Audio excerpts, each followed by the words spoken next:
Hello everyone! So gusto ko lang mag-share sa inyo ng real talk. Real talk muna tayo ngayong umaga. Dahil napapansin ko lang napakarami talagang tao ang mahilig manghusga at manlait ng kapwa-tao.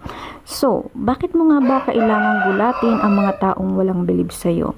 Hindi ka naman nabubuhay para sa kanila, right? Gawin mo para sa sarili mo, for your family at hindi sa mga walang ambag sa buhay mo. Wala kang kailangang patunayan sa mga wala din namang napatunayan. You absolutely must choose yourself this time. No excuses. Do your thing and be happy. At dahil dyan, magiging masaya ka. And syempre, napapagod rin tayo, but I keep going, okay?